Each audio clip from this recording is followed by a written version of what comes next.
Quick reminder, guys, it's not about whether you care about getting sick or not. We're being asked to avoid getting sick so that we don't spread it to other people. So please do your part. In this video, I have some van content. I do some Uber driving. Let's get into it. My channel is Dave the Uber Slave. I'm an Uber driver. I recently bought a van, a stealth camper to live in.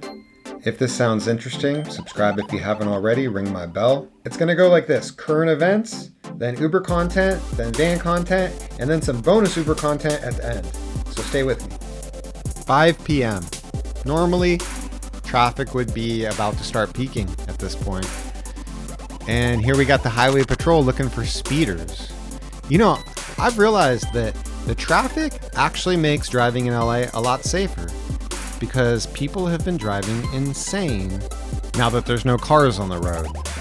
In my lifetime, I can only remember one time when the traffic was so light, and that was during the LA riots. In 1992, when they didn't shut down the schools, and people were afraid of getting shot if they went to the wrong part of town.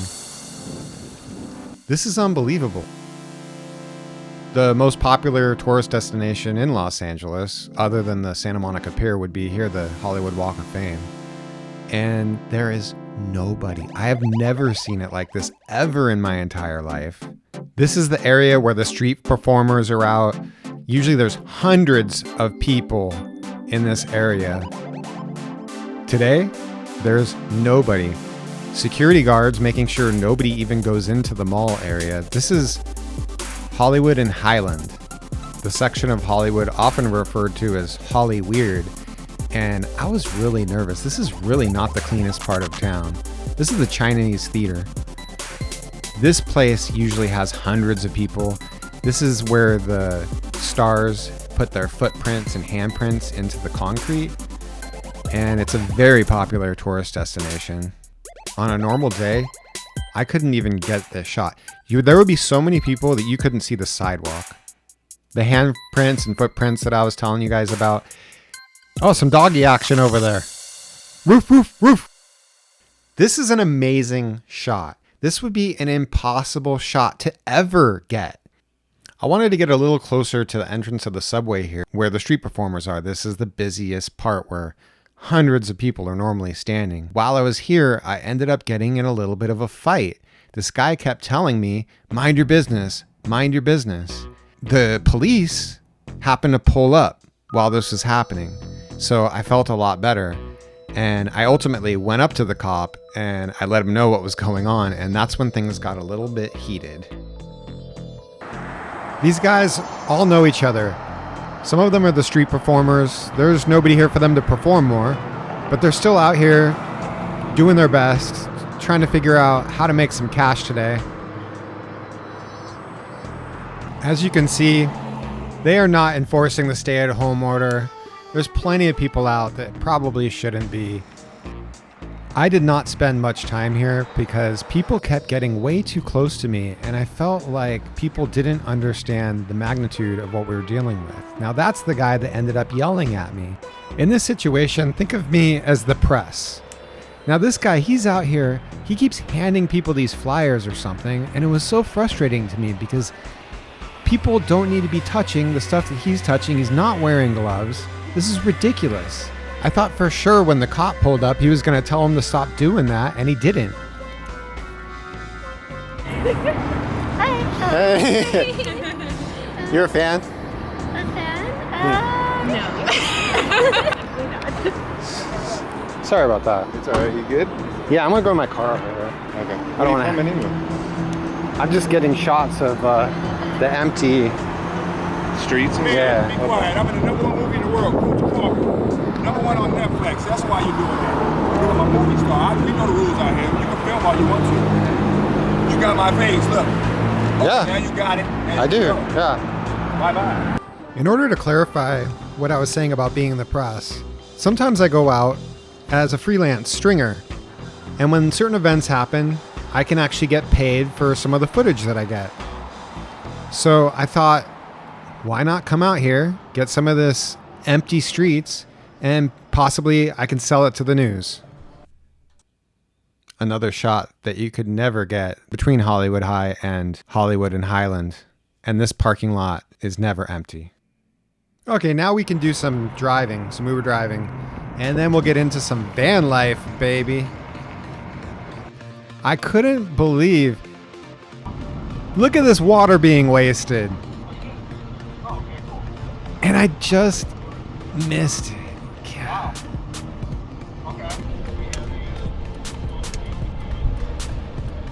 Oh man, just missed it. Damn. So, guys, if you don't know who Victron is, first of all, why not? But no, Victron is Wow. a company that does all. Just missed it. Can't remember the last time I saw a broken fire hydrant, and it brought out the photographers. I think if I would have gotten here a little earlier, I might have been able to sell some footage. But who cares about a broken fire hydrant, really? But if it was a slow news day, who knows?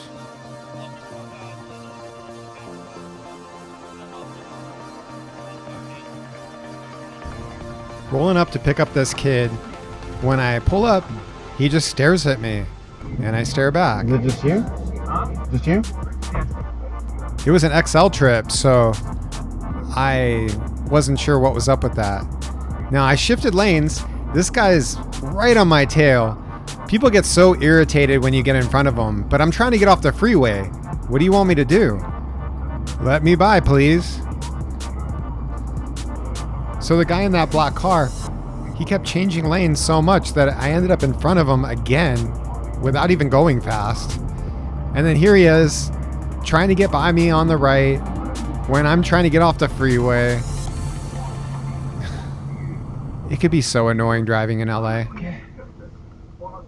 You want to get out here? Yeah, this works. Wherever's convenient. Okay. Thank you.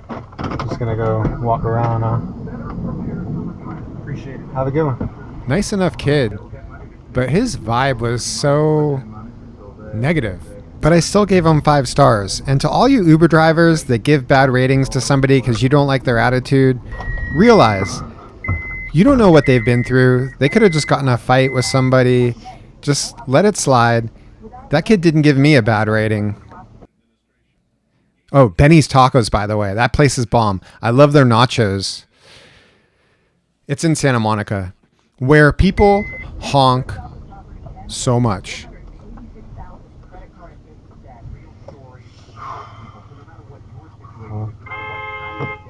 He has the right of way.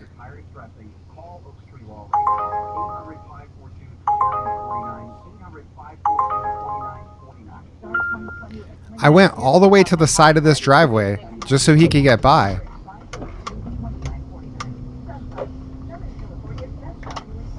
He was an old guy. And that's typically who ends up honking at you in Santa Monica. These old guys. So aggressive. First thing I did was scrape off. You can see the shiny where I took a metal brush. And I scraped all the rust out of this thing. And now it's all forming back on. Even though I sprayed like a little mist of Rust-Oleum there. I'm gonna go get me some Rust-Oleum. Or some kind of rust inhibitor. Get this thing back under control. I'll have to go into Best Buy and get a backup camera for the van. The camera that's there isn't working. But yeah, I was just in Lowe's. I picked up some primer and some automotive gloss. You gotta get the plastic drop cloth so you don't get overspray everywhere. And check out, this thing has been falling. I'm in the Honda right now. This thing has been falling every day. So annoying. So I got some Loctite glue. I'm taking these bolts off. I'm gonna totally respray with that Rust-Oleum. So I took this thing off. I'm gonna wire brush everything again. I'm getting this thing off right now. Underneath this thing, there's a bunch of rust.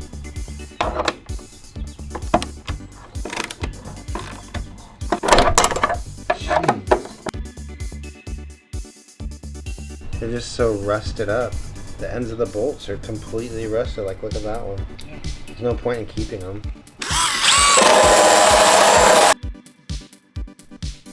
Better than that.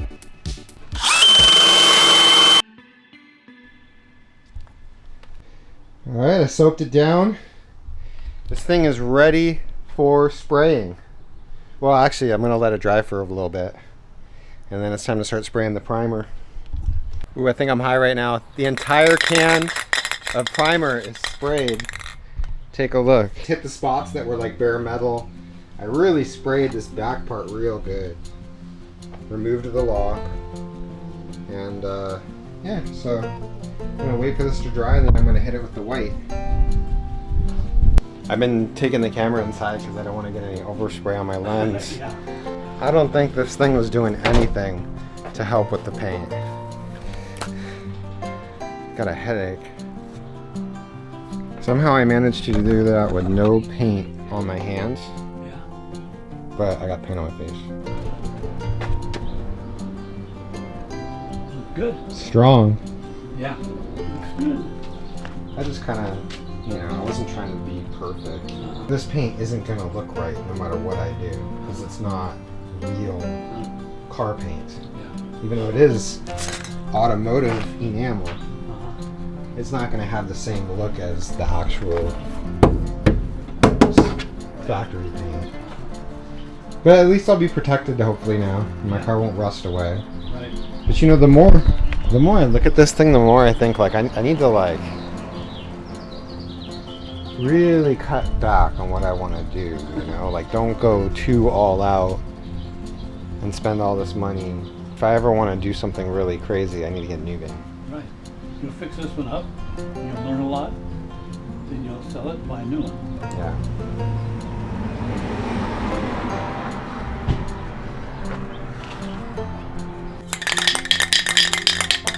That means empty. This is the first thing that I did. And then I ended up having to do it again. So I would say get this done right the first time. I reattached that thing. I wire brushed this thing on the bench grinder real good, best I could. Reattach it. This off. See where I got the overspray on there. To really get this right, I gotta take off that back bumper. And then I can get in there a lot better. So I put silicone on this, so I should be able to get that paint off pretty easily. The best way to do it is to use the primer. The automotive primer works really good and it gives you a really great bonding surface. And they were out of the white, so I got the light gray primer. I should have went and found the white primer because when I started spraying the white paint over the gray primer, it wasn't bonding right. And I could tell I'd be able to use way less paint if I get the white primer with the white paint. If you want to stop rust, you got to cut the oxygen completely out. So you really need to get enough paint that the metal can't get any oxygen. And yeah, it looks a lot better.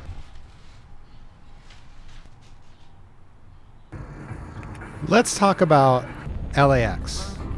Now, we have a pickup area now. We can drop off at the terminals, but there's bathrooms all over this pickup area. The LAXit. The drivers are not allowed to use them. Sometimes we're stuck in this area forever and we cannot use the bathrooms. 4.97, what? I think it's been over a year since my rating's gone up. It's been stuck at 4.96. That's what happens when you do only XL trips. What the hell? There must have been somebody parked behind me. It's my brother's wife. How did she not hit? Or maybe she did. There's a whole street out here, but I guess. It's confusing these days how they work this, but I just got this request. It's 8.3 miles away.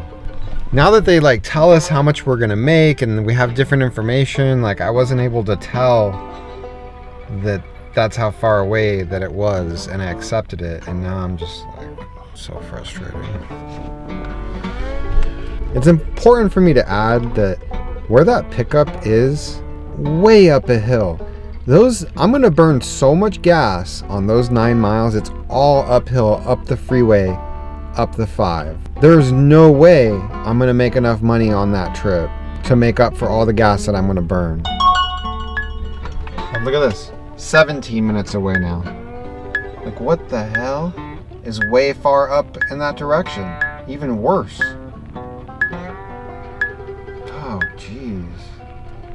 This is crazy.